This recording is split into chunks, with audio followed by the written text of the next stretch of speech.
Bismillahirrahmanirrahim. Assalamu alaikum. I'm Nasma Abdul Muslim and this is the evening news. In tonight's headlines, companies taking pilgrims for the Umrah pilgrimage complain about difficulties in attaining visas for Maldivians going for the pilgrimage. Central bank statistics show that compared to April 2013, revenue from the export of fish and fish products has increased in April 2014. And Police Commissioner Hussein Wahid says that work is underway to develop Fedufenol in a way it would reap benefits for the Police Welfare Fund.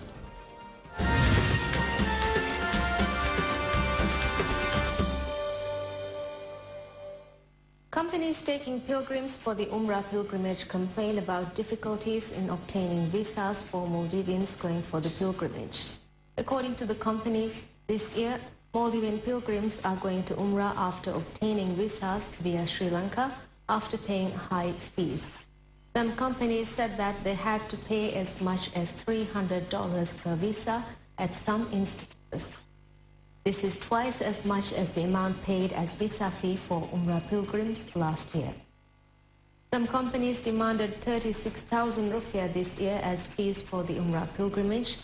However, companies say that they did not ask the pilgrims to pay any additional payments as visa fees. Meanwhile, Islamic Ministry says that work is underway to address this issue. Hajj Corporation has been assigned all work related to obtaining visas for Hajj and Umrah pilgrimages. Umrah pilgrims will begin traveling to Saudi Arabia next week. Central bank statistics show that compared to April 2013, revenue from the export of fish and fish products has increased in April 2014. The latest economic review of Maldives released by Central Bank Maldives Monetary Authority shows that compared to April 2013, last April, export of fish and fish products increased by 17%. According to the report, exports saw such an improvement due to the increase in the export of fresh and iced yellowfin tuna and skipjack tuna. According to MMA, in April 2014, revenue from export of fish and fish products increased by 3% when compared to April 2013. While statistics show that revenue has increased from fish exports this year, a number of fish exporters have got the halal certification and have begun exporting to new markets, such as countries in the Middle East. Police Commissioner Hussein Wahid says that work is underway to develop Fedufenol in a way it would reap benefits for the Police Welfare Fund. Speaking with DhiTV about Fedufenol, which is now in the possession of the Maldives Police Service, Commissioner Hussein Wahid said that earlier the island was used for various social purposes. However, now police has plans to use the island in a broader manner. He said that they plan to develop the island in a way that income can be generated from the island for the police. Hussein Wahid said that funds have also been aligned for the development of the island and said that practical work will begin very soon. We now take a short break. Please stay with us for more news.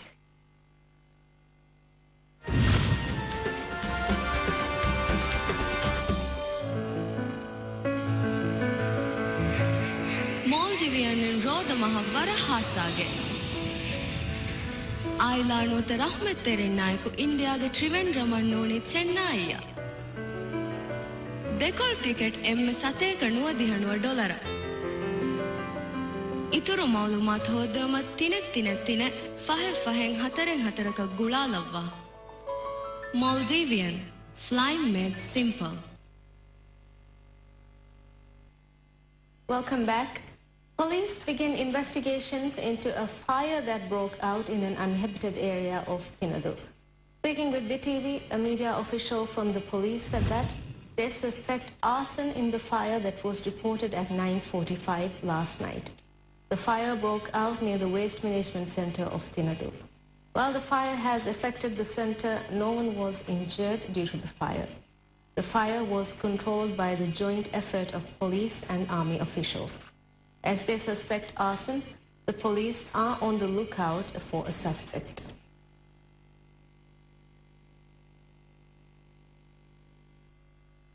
Criminal court extends detention period for a man who was arrested for possession of illegal and smuggling parts of a gun into Maldives. Criminal court extended detention period for the man who entered Maldives via an oil carrier that entered the country via Turkey. Police say that they have now begun an investigation into the matter. The parts of the gun has been handed over to Maldives National Defense Force. The man was arrested at the airport. We end tonight's bulletin with this week's editorial report. Thank you for watching. Have a very good night. It seems there is no end to talks that heads of the country's independent institutions are not fulfilling their duties in the best manner, despite being given hefty pay, countless incentives, private cars, and luxurious office cabins. Despite irrecoverable losses being incurred to the state due to their failure to fulfill their duties, they are still intent on squeezing the most out of the state budget to spend on their lavish indulgences. If that's not the case, there's no doubt that they would surely work the hardest to get back over 5 billion rupiah proven to have been stolen by corrupt government officials over the past few years. If the heads of independent institutions and commissions were loyal and committed enough, those corrupt government officials would surely have no chance to flee justice. In the same manner, if the heads of the so-called independent institutions were carrying out their duties with utmost dedication, there would be no space to complain about violations of anyone's rights in this country. One such group that recently stood up to defend their rights are the local broadcasters. While it's been over 40 years since the local broadcasting industry was born, and while it's been 6 years since private broadcasters entered the scene, it's shameful that the Regulatory Broadcasting Commission is unaware of the current status of these broadcasters and how they serve the public. They are least ashamed to admit they are unaware of how broadcasters are supposed to serve the people, despite the fact that they are legally required to keep abreast of how the industry works from A to Z. It's questionable how responsible members of the Commission are in reality when they deny any knowledge that private broadcasters have been paying to serve the public through a network over the past 6 years. While the number of private broadcasters has gone up to over 10, and while most stations are working to reach international standards, it would be disgraceful to say that the Commission has indeed been fulfilling its duties when the regulator has failed to address the challenges and issues faced by these broadcasters. It's no surprise that many people today believe that the regulator is more interested in seeing if channels are displaying inverted photos of people or not, even if they have to stay awake watching the TV for 24 hours. While it's obvious no one would choose to stay in long queues to submit complaint forms seeking justice against corrupt officials, it's also obvious that no issue can be solved if it's becoming a mere spectacle before the public eye instead of being treated as a serious matter of concern.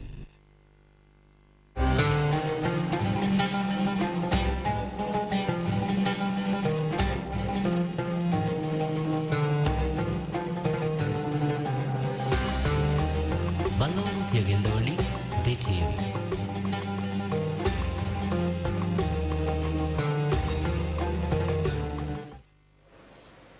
So Arabs were always, they want a lot of children. That was their problem. That was their pride. So they send this child and the milk stops and then you get another child. Second, why they didn't keep in Makkah? They can get a lady and can feed in Makkah. Makkah was a place where you get a lot of foreigners coming. A lot of people from other places. Like you say, like Maldives. Foreigners come, you get a lot of foreign influence. Foreign idea. A lot of disease they carry. Children are not immune to that. And you don't get healthy food. In cities, you don't get healthy food. You get all instant food. That's what we see. But when you go down in desert, in village, you get healthy food. Milk direct from the what? Cow. Milk direct from the goat. And vegetable, all these things. So those mothers, they were very healthy. They were very strong. They had a lot of protein. So the child gets good care. Child gets good protein, good vitamin. Allah Akbar. This is the responsibility of parents. There's a hadith which is narrated in Abu Dawud. Rasul sallallahu alayhi wa sallam speaks about ghayra. Something very important. What is that?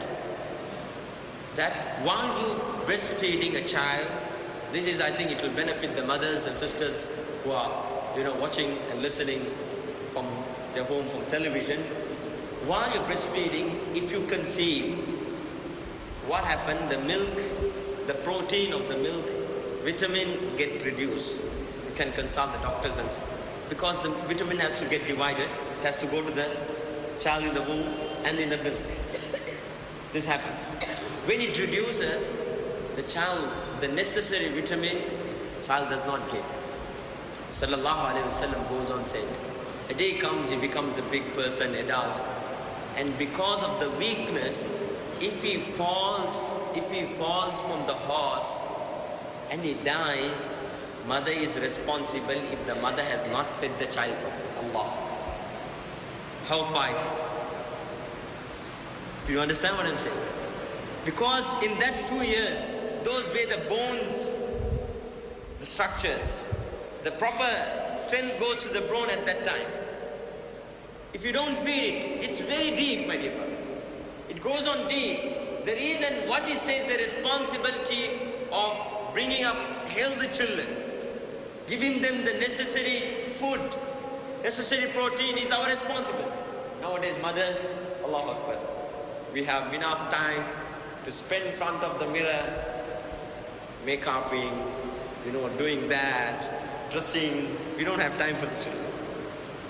How unfortunate. How unlucky our children are. We were lucky.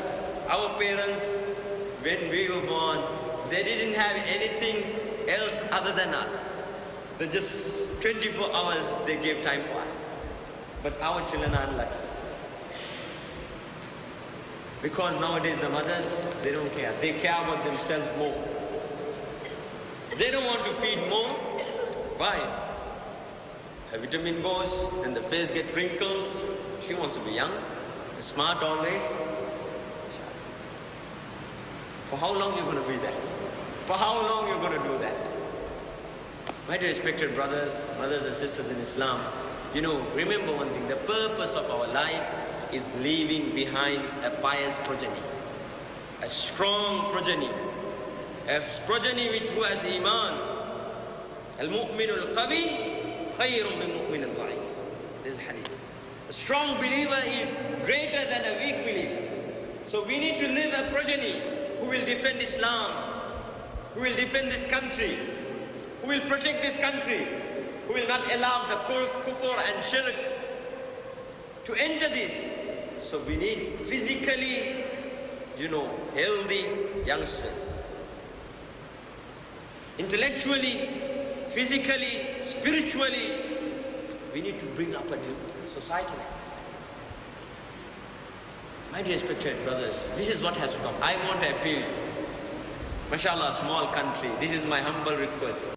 When it comes to Ramadan, a lot of Huffaz come here, they conduct Salah. You must be shameful. Being a Muslim country, 100% Muslim. From the day one, your children read Quran. From day one, your children listen to the Quran. You do not have Huffaz for yourself to conduct. Be shameful of yourself. We need to get this. We need to bring this in our mind. Our children has to protect. Our children has to do that. The children, your children must carry the flag of Islam. Create that environment. Nowadays, no. We have introduced them everything. They know about the Facebook, they know about the Twitter, they know about WhatsApp, they know everything. They know all the modern technology, they know to use it. Yes, alhamdulillah, good, we can use that to benefit ummah. We can use that as a means of da'wah. But that is not the purpose. That is not the object behind it. You must always think that way can you do this? How? What are the things we have? My dear respected brothers, when they were small, this is something very important. Below 5 years, you need to give them enough of love, enough of healthy food. You need to concentrate. Okay, now they start understanding. From 5 years upwards, now you need to concentrate on their akhlaq and their character. Now only they start building character. 5 years upwards, or 4 years, now 3.5, their understanding age is becoming, faster. So you must see when the child is starting to talk, child to understand things, this is mother, father, and now you must concentrate on his character. Allah. Other. Rasul sallallahu alayhi wa sallam, small, Abdullah ibn Abbas are very small. Young Abdullah ibn Abbas, the advice what he gave, احفظ الله يحفظك فإذا سألت فاسأل الله وإذا استأنت فاستعن بالله. The hadith, Allah Akbar. Very young age, Abdullah ibn Abbas created those thirsts. Abdullah ibn Umar, Abdullah ibn Mas'ud, they were all young Sahabas. أطفال حول الرسول, there is a kitab book. أطفال حول الرسول. Young children surrounded, surrounding Rasul sallallahu alayhi wa sallam. How they became great people. Abdullah ibn Zubayr, Abdullah ibn Abbas, Abdullah ibn Umar, Abdullah ibn Mas'ud. Allah Akbar. Great scholars of deen. What? The influence of Rasul sallallahu alayhi wa sallam. The influence what he had. So we need to influence our children. They need to become great scholars. They need to become great. They need to serve the deen. Not only one angle, Ummah needs different type of people. Ummah needs rich people, like, who's going to carry the flag, Usman ibn Affan and Abdurrahman ibn Auf. They are the rich of this Ummah, can follow them. Ummah needs like, warriors like Khalid ibn Walid, Amr ibn As, radiyallahu anhu, Ja'far ibn Abi Talib, Ali ibn Abi Talib, warriors. So we need Ummah. Ummah needs people like that. And Ummah needs intellectuals like Abdullah ibn Abbas, Abdullah ibn Umar, ulama, scholars. Ummah needs all from all the different dimensions. People. So that is in your hand. And from 5 years upwards, very important, their character has to be given. Character. You need to be with akhlaq is something very, very important. Along with the character knowledge. The knowledge of the has to be given. And practical knowledge. Allah Akbar. Practical knowledge. For him to live in this world,